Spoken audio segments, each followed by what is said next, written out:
Paz seja convosco. Estamos mais uma vez reunidos na presença do Senhor para o adorarmos. Um Deus que é digno, um Deus que é maravilhoso, glorioso, santo. Nós louvamos ao Senhor nesta noite. Quero convidar você a abrir o seu coração para os louvores, para as orações, para a ministração da santa bendita palavra e com um selo especial no fim do culto, que é a Santa Ceia do Senhor. Oremos. Senhor, em nome de Jesus, queremos glorificar, exaltar e bendizer o Teu santo nome. Agradecemos ao Senhor pela Tua graça sobre as nossas vidas. Agradecemos porque mais uma vez o Senhor renova a Sua misericórdia sobre as nossas vidas, Pai. Através da Tua graça nós somos salvos, nós somos alcançados. E mais uma vez estamos aqui, Pai, ainda de uma maneira virtual, clamando ao Senhor que o Senhor possa mudar esta situação, para que nós possamos, em segurança, unidos fisicamente, louvarmos o Teu santo nome. Oramos em nome de Jesus. Amém. Glórias a Deus, quero saudar você mais uma vez com a paz do nosso Senhor Jesus Cristo. Postei a Santa Ceia, eu não, né? Minha esposa postou, também a Felipe com a Rayane postaram e nos brindaram com aquele sorriso sem vergonhinha da Helena, a nossa eterna bebê da nossa igreja. Quero pedir que você poste também a sua ceia. São momentos que dão proximidade a gente, apesar de nós estarmos separados fisicamente. Fotos como essa, como aqueles postaram, que graciosamente a Rayane e Felipe postaram a respeito da Helena, nos trazem à memória do tempo que a gente congregava junto fisicamente, tempo esse que creio que está se aproximando cada vez mais, entendeu? Hoje eu estive lá na igreja e fiz um teste, né? Porque apesar da gente em breve, espero eu, podermos retornar ao nosso culto presencial, esta ferramenta da internet foi algo que se mostrou bastante eficaz, em especial para aqueles que não têm como vir. Muitas vezes a Diene tinha dificuldade de ver e só viu o culto depois. Então essa vai ser uma funcionalidade que, se o Senhor assim o permitir, nós vamos manter. E aí eu postei lá, né, para ver depois como que estava a qualidade. A Rayane postou lá, né, saudade do culto da nossa igreja. Também estou com saudade. Em nosso último encontro, estivemos meditando sobre o tema Governo de Cristo. Nós finalizamos, né? Em épocas de eleições, nós definimos quem nos representará e também quem exercerá governo sobre nós. Prefeitos e vereadores eleitos exercem a função executiva. E mesmo que não gostemos de um ou outro político, a realidade é que eles são levantados como governadores das nossas vidas. No Brasil nós temos o poder executivo, nós temos o poder legislativo e o poder judiciário. São três poderes que são levantados para o governo da nação. Na época do Império havia um quarto poder, que era o poder moderador. Talvez fosse interessante a gente pensar num retorno de um poder como esse, para poder ser como uma ouvidoria, digamos assim, desses poderes que muitas vezes eles excedem na sua autoridade e acabam fazendo besteira. A palavra de Deus nos diz que toda autoridade ela é comissionada por Deus. Toda autoridade. Mesmo aquelas que nós não concordamos. Quando nós pensamos em pessoas violentas como Saddam Hussein, Hitler, Mussolini e outros, como ver a presença de Deus? O problema é que nós queremos enxergar a ação de Deus com os nossos olhos humanos, nossos corações humanos, e nós não entendemos a ação de Deus, mesmo através de homens e mulheres que não são abençoados. Nós vemos dentro do livro de Reis, nós vemos dentro do livro de Elias, de Isaías, entendeu? Nós vemos a figura daqueles homens, nós vemos a figura, por exemplo, de Nabucodonosor, que era um homem mau, Ciro, rei da Pérsia, era um homem mau, mas ele era usado por Deus como uma forma de governo e de ensino, mesmo que eles não entendessem. E a palavra de Deus diz que todos esses homens foram comissionados não pelo diabo, mas por Deus.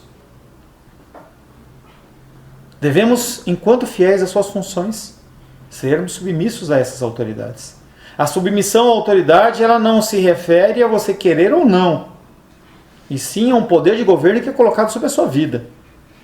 Por isso que quando nós chegarmos lá no mandamento que diz que honrar pai e mãe, que vai te conceder uma vida longa e próspera, ele está falando de uma ordenança, ele não está falando de um pedido, porque meu pai bebe, porque meu pai é assim, não, eu não tenho.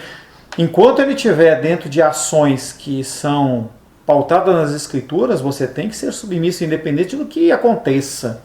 É lógico que você não é levado a viver uma vida de pecado porque você vai exercer, manda matar alguém, manda prostituir. Não é isso que eu estou falando.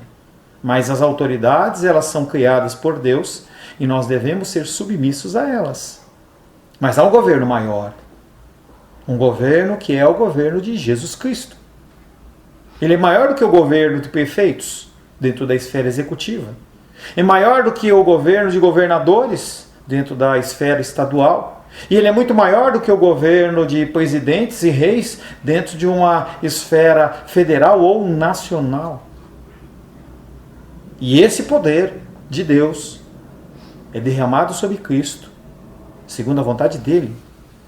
E nós temos que ser submissos a Cristo. Salmos número 2, ele vem falando sobre esse contexto de submissão à autoridade. Fala sobre exortação, sobre chamar a atenção dos líderes, dos reis, mas fala-se de submissão às autoridades. Salmos 2,9 foi o verso que ficou da semana passada, que diz: com vara de ferro as regerás e as despedaçarás como um vaso de oleiro. E quando nós meditamos nesse versículo, fica uma coisa estranha, né? Aquele que é o amoroso, aquele que é o carinhoso, e aí ele vem com vara de ferro, descendo a cipuada nos vasos e quebrando e despedaçando. Que amor é esse? Os governos, eles podem ser exercidos de duas formas. Ou através da obediência e submissão, ou pela força. Aqueles que são rebeldes, eles vão ser submetidos através da força. A gente vê isso dentro do governo humano. E isso acontece também dentro do governo espiritual. Se nós fôssemos conscientes, se nós fôssemos pessoas que analisássemos o nosso modo de agir antes de agir, talvez não houvesse necessidade de multas de trânsito. Mas se não houver multa de trânsito, as pessoas elas saem à revelia, acelerando. Se não há uma lei do silêncio, e mesmo com lei de silêncio as pessoas extrapolam, as festas iriam virar noites. Então as regras, elas são necessárias. Os governos, eles podem ser exercidos através da obediência e submissão ou pela força. Você que escolhe. Para aqueles que voluntariamente se submeterem, o governo de Cristo será o governo do bom pastor, que leva suas ovelhas a pastos verdejantes. Lule, por favor. Mas para aqueles que com dura cerviz se colocarem contra a sua majestade, o instrumento do governo de Deus será vara de ferro. Submissão, águas verdejantes. Rebeldia, vara de ferro. Que nós sejamos encontrados como ovelhas e não bodes. Eu não sei como que você está perante o Senhor, mas você pode ser encontrado como um bode. E o que vai acontecer é que a vara de ferro vai reger a sua vida. Ou então, você pode ser obediente e o Senhor, ele te levar a pastos verdejantes. A palavra de hoje tem como título temor e tremor. Não tem nada a ver com medo. Não é medo. As pessoas, eu temo medo. Não é. Nós vamos explicar um pouco a respeito dessa característica de que o cristão deve ter em relação à figura do seu Deus. Quero convidar você, segundo a vontade de Deus, pela última vez, nós lermos Salmos capítulo 2.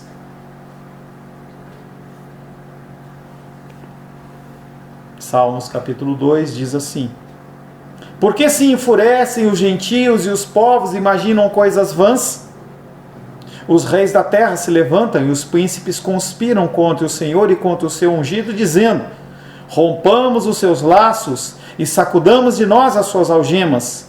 Ri-se aquele que habita nos céus, o Senhor zomba deles. Na sua ira, a seu tempo, lhes há de falar, e no seu furor os confundirá. Eu, porém, constituí o meu rei sobre o meu santo monte Sião. Proclamarei o decreto do Senhor. Ele me disse, tu és o meu filho, e eu hoje te gerei. Pede-me, e eu te darei as nações por herança, e as extremidades da terra por sua possessão. Com vara de ferro as regerás e as despedaçarás como um vaso de oleiro. Agora, pois, ó reis, sede prudentes, deixai-vos advertir, juízes da terra. Servi ao Senhor com temor e alegrai-vos nele com tremor. Beijai o filho para que não se irrite e não pereçais no caminho, porque dentro em pouco se lhe inflamará a ira. Bem-aventurado todos os que nele se refugiam. Palavra do Senhor. Amém. Senhor, em nome de Jesus, mais uma vez lemos a Tua palavra. Somos abençoados, agraciados pela Tua santa e bendita palavra. Pedimos que o Senhor nos oriente, que o Senhor nos dê entendimento, que o nosso espírito, ele receba esta palavra e essa semente como uma palavra vinda dos céus. Que eu possa, Pai querido, falar apenas aquilo que procede do Senhor. Que o Senhor possa, Pai querido, me direcionar, me guiar, me dar a autoridade necessária para que eu fale, Pai, segundo a Tua vontade, não segundo o meu coração. Pedimos que traga-nos uma mensagem santa aos nossos corações. Oramos em nome de Jesus. Amém. Temor e tremor. Tremor também não tem a ver com passar frio. Eu estou tremendo, pastor. Não. O primeiro versículo que nós vamos meditar, de 2, são os 2 últimos versículos de Salmos, capítulo 2, é o verso 11 e 12. E o verso 11 diz o seguinte: servi ao Senhor com temor e alegrai-vos nele com tremor. Agora, Davi apresenta um chamado soberano e ele se dirige aos reis e líderes. No verso 10, ele faz aquela exortação, falando: agora, pois, ó reis, sede prudentes, deixai-vos advertir, juízes da terra. Ele está falando para eles assim: abre o ouvido, ouve o que eu estou falando. E a instrução para aqueles reis é essa. O chamado que lhes é dirigido é para que sirvam ao Senhor com temor. Esse alegrem nele com tremor. Não é suficiente o servir. E aí servir tem aquela máxima na nossa mente que você imagina um garçom ou uma garçonete chegando, o rapaz com uma veste branca, uma gravatinha borboleta, uma bandejinha de prata, o que o senhor deseja, o senhor já recebeu o cardápio, tal. E desculpa te dizer, mas servidão na Bíblia quer dizer escravo. Quer dizer alguém que não tem vontade. Alguém que vive na dependência do seu servo, do seu senhor. Ele é servo. Servo no sentido de escravo. Em Êxodo capítulo 21, verso de 1 a 6, abre aí por gentileza. Êxodo, capítulo 21, verso de 1 a 6. Ele fala da servidão. Diz assim, Êxodo, capítulo 21, verso de 1 a 6. São esses os estatutos que lhe proporás. Se comprares um escravo hebreu, 6 anos servirá, mas ao 7º sairá forro, sairá livre, de graça. Se entrou solteiro, sozinho sairá. Se era homem casado, sairá com sua mulher. Se o seu senhor lhe der mulher, e ela der à luz filhos e filhas, a mulher e os seus filhos serão ainda do seu senhor, e ele sairá sozinho. Porém, se o escravo expressamente disser: eu amo meu senhor, minha mulher e meus filhos, eu não quero sair livre, eu não quero sair forro, então seu senhor o levará aos juízes, e o fará chegar à porta ou à ombreira, e o senhor lhe furará a orelha com uma sovela, que é uma ferramentinha de metal, e ele o servirá para sempre. Essa servidão que está aqui não é uma servidão forçada, mas é uma servidão de que você reconhece que aquele Deus, que o seu Senhor, ele é tão bom, que é melhor estar debaixo dos cuidados dele do que por livre e espontânea vontade. Então não é suficiente você servir por servir. Além de você servi-lo, você tem que servi-lo com temor. Pastor, o que é temor? É medo? Não é medo. Temor é um sentimento de profundo respeito e obediência. Você está perante uma pessoa que é uma autoridade e você tem respeito por ela.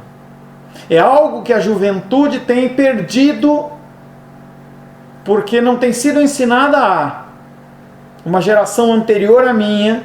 Se você conversa com seus pais, você vai ver que a forma da criação era outra. E não é que está melhor ou foi atualizada, não. Nós perdemos este temor em relação às autoridades. Então as pessoas, quando estavam na presença dos pais, eles ficavam quietas. As crianças não eram essa pulação, não. As crianças, apesar de serem saudáveis, apesar de terem saúde e se movimentarem, em certos ambientes elas eram respeitosas, porque elas sabiam que tinham que estar naquela condição. É por isso que, desde o início da nossa igreja, eu insisto que nós não tenhamos cultinho. As crianças, elas têm que aprender dentro do salão de culto que há um momento de reverência. E as crianças, elas começaram a caminhar dentro dessa vertente. Nós tivemos esse período aí de 6 meses. É claro que nós vamos ter que recomeçar esse trabalhar quando nós voltarmos, mas a função é exercer o quê? O temor, você saber em quem você está, perante quem você está. Então Salmos 2:11 começa falando servir ao Senhor, servidão com escravidão, com temor, sabendo respeitar com quem você está lidando. Deuteronômio 8:6 fala: obedeçam aos mandamentos do Senhor, o seu Deus, andando em seus caminhos e dele tendo temor. 2 Coríntios 7:1, entre muitos versículos que tem nas Escrituras, eu fiz questão de pegar um do Antigo e um do Novo Testamento. Amados, visto que temos essas promessas, purifiquemo-nos de tudo o que contamina o corpo e o espírito, aperfeiçoando a santidade no temor de Deus. Quando você tem temor a Deus, você não consegue ficar do jeito que você está. Você ouve uma mensagem, você ouve uma palavra e você sente que você precisa mudar. O que acontece é que cada vez menos nós conhecemos Deus. Nós não conhecemos Deus. E por não conhecermos, por não lermos as Escrituras, nós perdemos o temor por Ele. Então, se você, que tinha uma leitura devocional, não o tem agora, o que acontece é que você está perdendo o temor no seu coração. Então o culto fica chato. Eu desejo inventar, fazer, não vou, eu vou ver depois, porque você perdeu o temor. Você olha para a figura de Deus e você não tem mais aquela reverência que você tinha. Uma reverência que, quando nós nos convertemos, ela nos toca profundamente, inclusive no nosso emocional, e faz com que nós tenhamos reverência. Eu posso fazer isso? Eu posso agir desta maneira? Quando você perde o temor, você nem questiona mais, você não pergunta mais, você simplesmente vai agindo. Ele, o salmista, completa a ordenança do serviço com temor, não fica só em servir com temor, ele completa adicionando que tem que ser feito com alegria. O escravo, segundo aquele texto de Êxodo 21, de 1-6, ele fala assim: eu amo o meu Senhor, e por isso eu quero servi-lo para sempre. Além dessa alegria, tem que haver o tremor. O tremor que não é frio, mas é o sentimento de apreensão diante de algo que é perigoso. Ser servo de Deus é perigoso. Perigoso no sentido de que, se você perde o temor, você também não treme mais na presença de Deus. Você começa a olhar para o pecado de uma forma como se ele fosse o teu chapa, o teu amigão. E ele não é. E você começa a comungar com o pecado, porque você não tem mais nem temor, respeito e nem tremor em saber que vem um Deus no fim dos tempos que vai executar um juízo e vai colocar o próprio Cristo para reger com vara de ferro. E não adianta você reclamar depois. O tempo da conversão e da mudança é agora. O fardo do Senhor é leve e deve ser feito com alegria, mas também com o cuidado de sempre se lembrar que o zelo é necessário, pois tudo que nos for confiado será cobrado. Não ache que aquilo que você tem recebido de instrução não vai ser cobrado. Quando você está andando nos caminhos do Senhor e você se desvia, pornografia, procrastinação, falta de zelo na leitura e na oração, vai ser cobrado. Vai ser cobrado. O fardo do Senhor, ele é leve e deve ser carregado com alegria. Novamente a figura daquele homem que, sendo escravo, fala: eu amo o meu Senhor. Mas tenha cuidado, não faça de qualquer jeito, porque tudo que for te dado vai ser cobrado. Lucas 19, 21 fala da parábola dos talentos, em que um recebe 5, outro recebe 3 e outro recebe 1. Aquele que tinha 5 granjeou 5, o segundo granjeou também. Quando foi o primeiro, ele falou assim: eu fiquei com medo. Lucas 19, 21 fala assim: eu tive medo de ti, tu és um homem rigoroso, tiras o que não puseste e ceifas o que não semeaste. E o Senhor o repreende veementemente. Você não pode receber e não gerar outra coisa. Você não pode deixar de multiplicar aquilo que você tem recebido. Os governantes terrenos deverão entender que só debaixo da bênção de Deus é que ele e seus súditos serão abençoados. Não há bênção fora dos caminhos do Senhor. Talvez você esteja achando que sim. Talvez você se desvie do Senhor. Hoje é férias do Senhor. É algo que nós estamos chegando no fim do mês, fim do ano, e alguns vão sair de férias.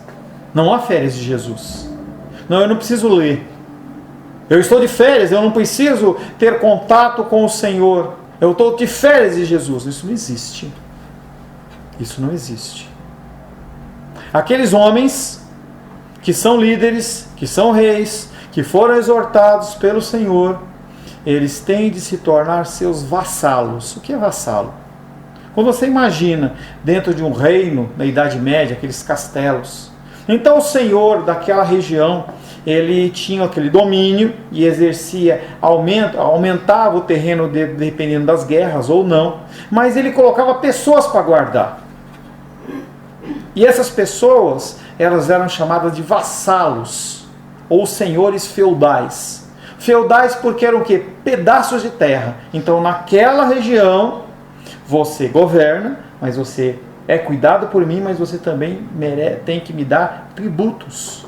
No sistema feudal, o vassalo era o indivíduo que, mediante juramento de fé e fidelidade a um soberano senhor, dele se tornava dependente, rendendo-lhe obediência e tributo.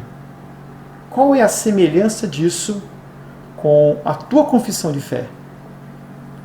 O que é diferente disso quando nós, se Deus assim o permitir, no dia 19 de dezembro, às 10 horas da manhã, nós estivermos batizando o Alice e Ingrid. Eles vão fazer um compromisso, um juramento de fé e fidelidade ao Senhor. Não é a mim, não é a Igreja Cristã Semente de Vida, mas é a Deus. Por isso que batismos tem um só. Não tem essa: eu vou para a Assembleia de Deus, eu sou batizado. Eu vou para a Batista, eu tenho que ser batizado. Não, o batismo é um só. Invocou o nome do Pai, do Filho e do Espírito Santo, está batizado. Naquele momento, o Alice e Ingrid, eles vão fazer uma confissão, em que eles vão declarar um juramento de fé e fidelidade ao Senhor. E naquele momento, eles se tornam dependentes de Deus. Essa é a importância do selo do batismo. É uma manifestação externa daquilo que está dentro do coração. E eles devem obediência a Deus, e entrega da vida deles a Deus, os seus bens a Deus. A vida deles não é mais deles. Os seus recursos não são mais deles. O tempo não é mais deles. Porque eles decidiram, como em Gênesis, naquele texto de Êxodo que nós lemos: eu amo meu Senhor e eu quero servi-lo para sempre. Você entende a gravidade? A seriedade disso? Por isso que é temor e tremor. Salmos capítulo 2, verso 12. Beijai o filho para que não se irrite, e não pereçais no caminho, porque dentro em pouco se lhe inflamará a ira. Bem-aventurados todos os que nele se refugiam. Jesus está voltando. Se você olhar os sinais, conversava com a Maria dos Reis ontem, e ela falava assim: pastor, eu consigo ver, Jesus está voltando. Ele está voltando. E quando ele voltar, a ira vai se inflamar assim, ó. Davi expressa ainda mais distintamente que gênero de temor e serviço Deus requer.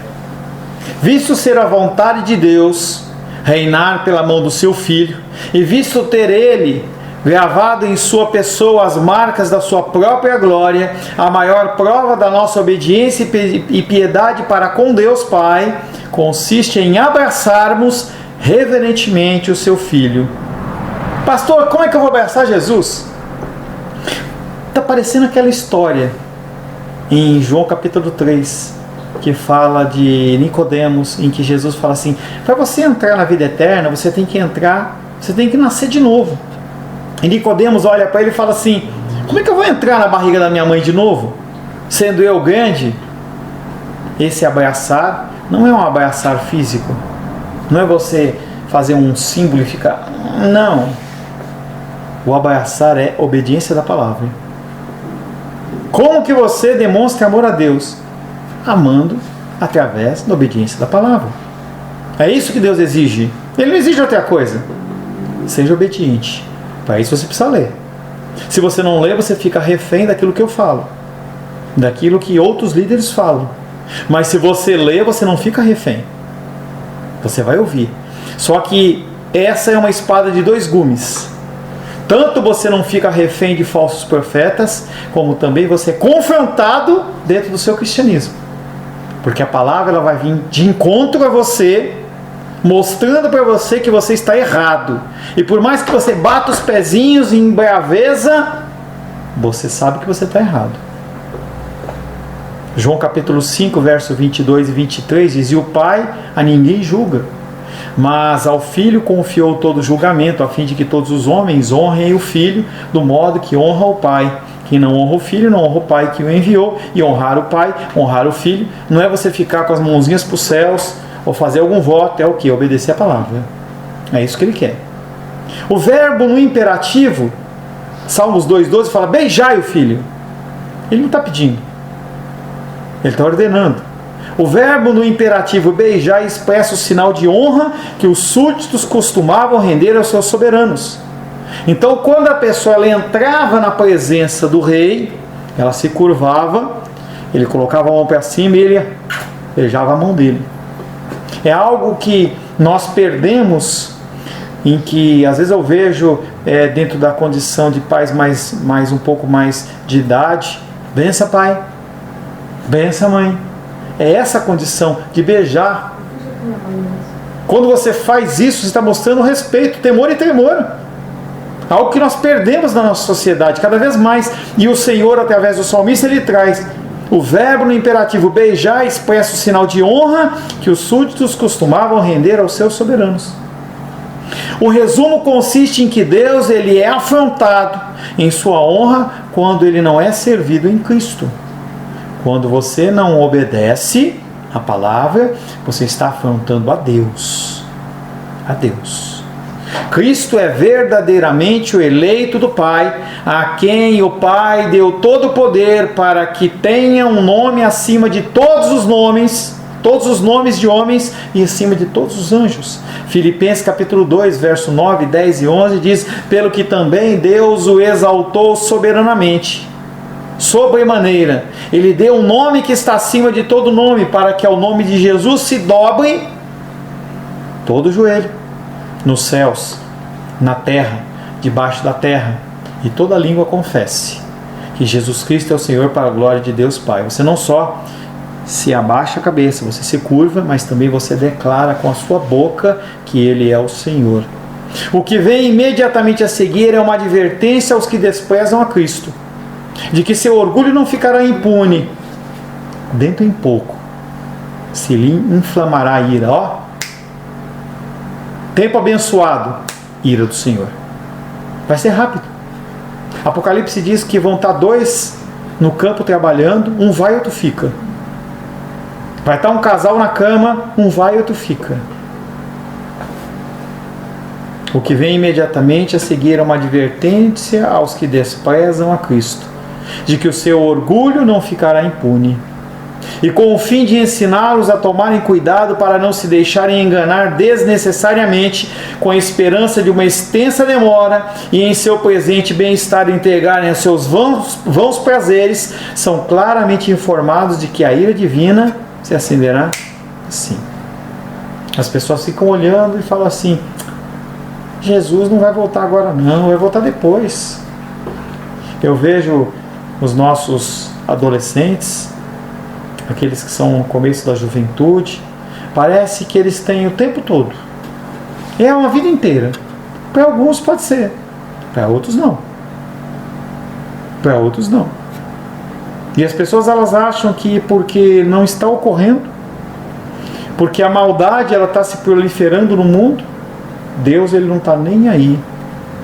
Deus escreve certo por linhas tortas. Deus tarda, mas não falha. Isso não é bíblico, gente. O momento é dele, ele faz a hora que ele quer e é no tempo perfeito que ele determina.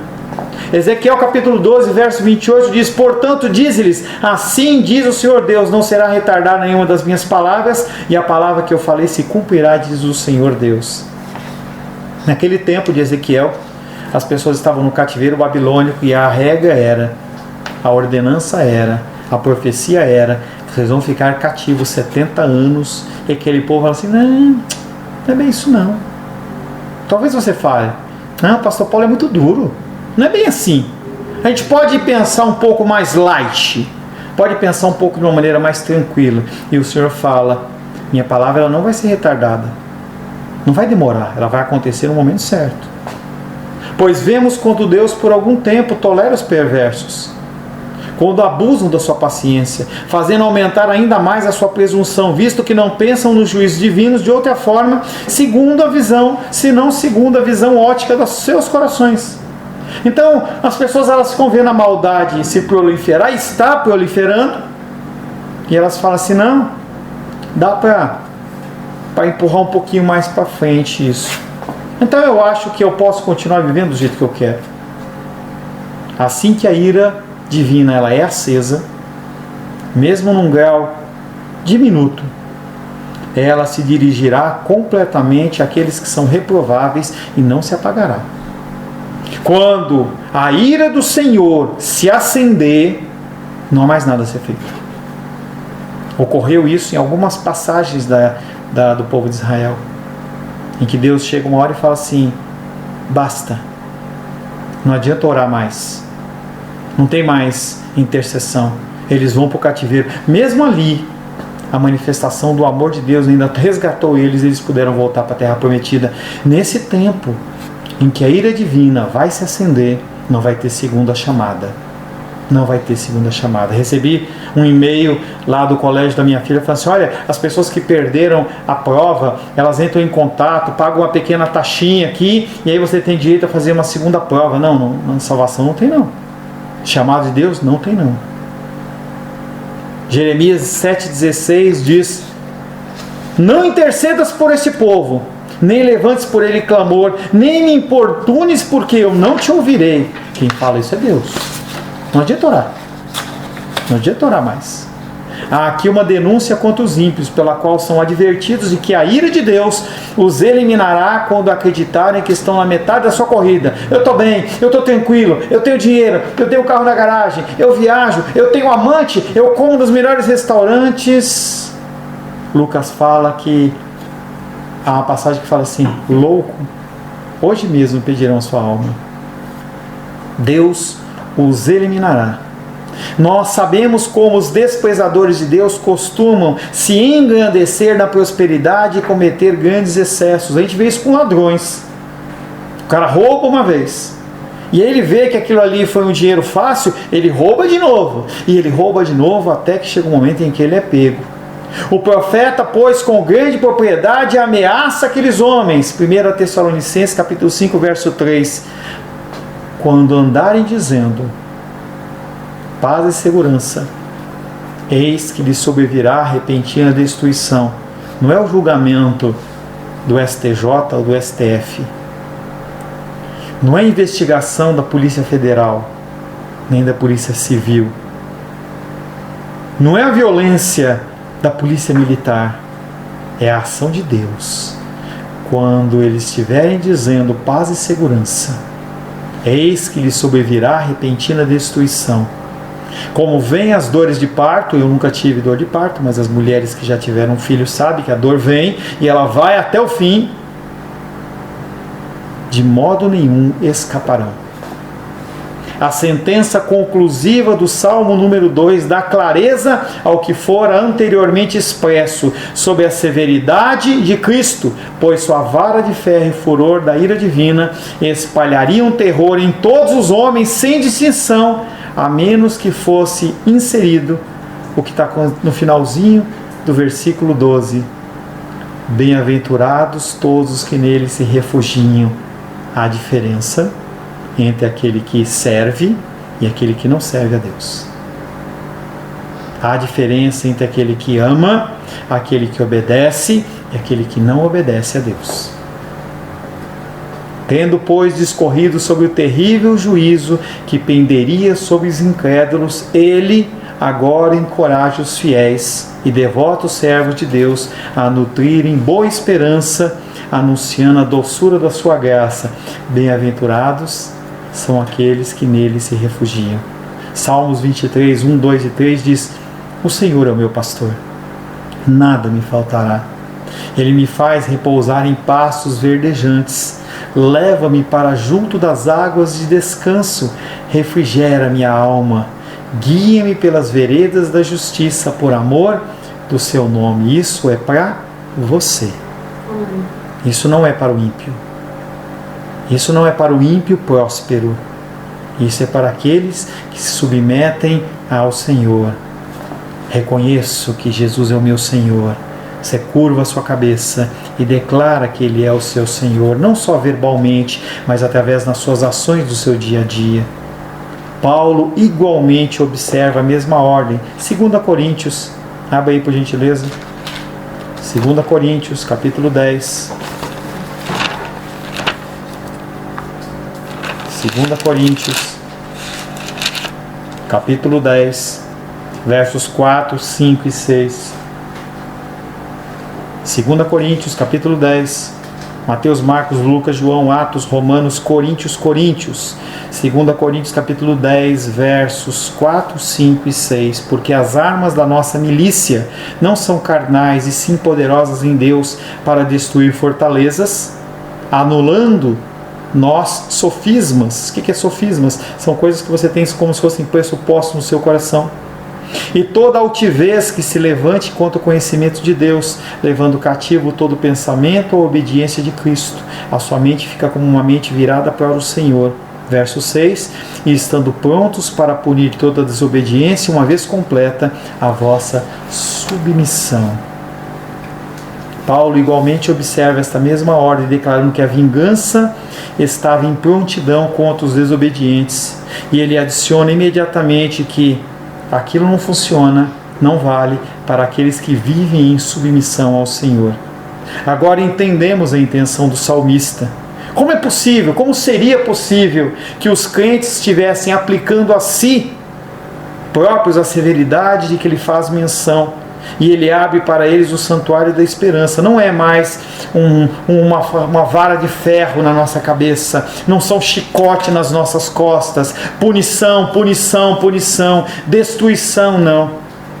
O Senhor, Ele abre para mim e para você o santuário da esperança, para onde nós poderemos fugir, para que nós não sejamos esmagados pelo terror da ira divina. Eu lembro que antigamente, quando eu era menorzinho, da idade do Gabriel, do Rafael, eu via um seriado ainda em preto e branco chamado Rin Tin Tin, que era um cachorro policial e tinha um forte Apache. Aí tinha um forte lá em que os índios atacavam, e aí quando as pessoas elas queriam ser protegidas, abria-se e entrava, todo mundo ficava protegido lá dentro. É exatamente isso.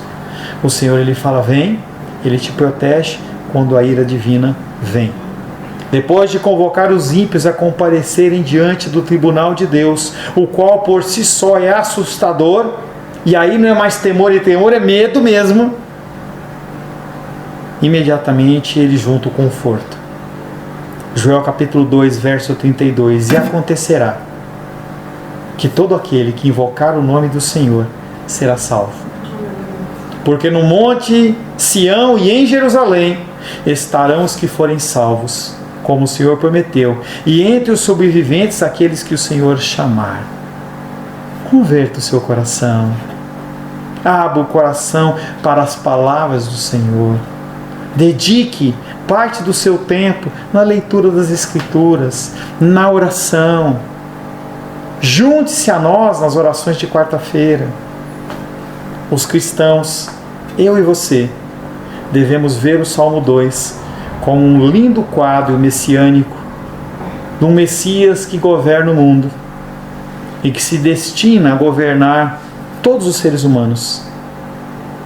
Para aqueles que são insubmissos, ele rege com vara de ferro, ele subjuga aqueles homens até que o reino do Pai ele possa ser totalmente livre, totalmente liberto, ele possa entregar o reino nas mãos do Senhor. 1 Coríntios 15, 24 diz: e então virá o fim,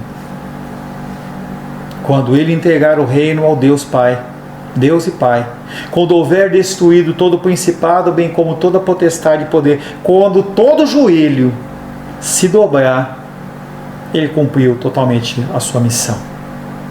O livro de Apocalipse, abre aí por gentileza, nos mostra esse quadro final, o fechamento.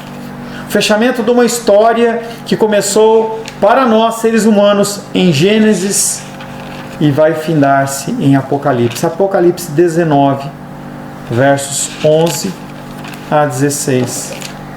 Apocalipse 19, versos 11 a 16.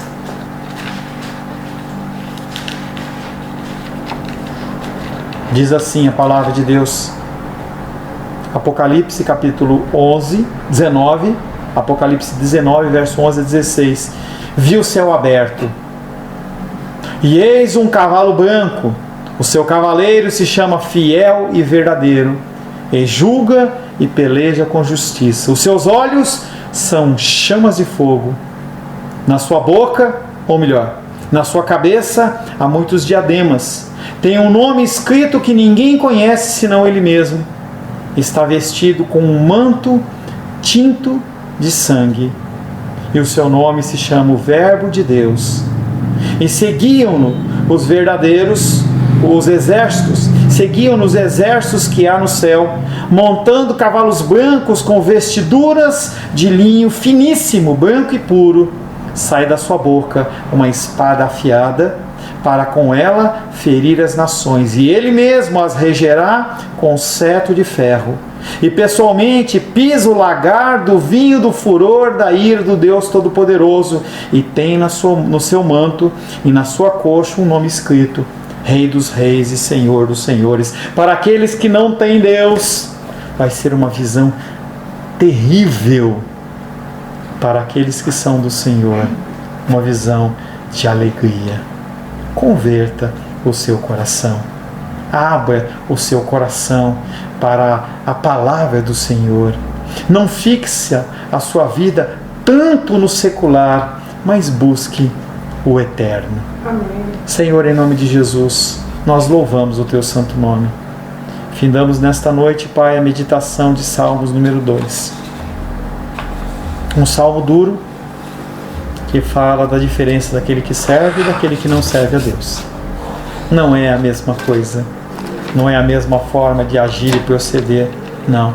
O Senhor tem uma forma especial para cuidar e tratar daqueles que são filhos, Pai.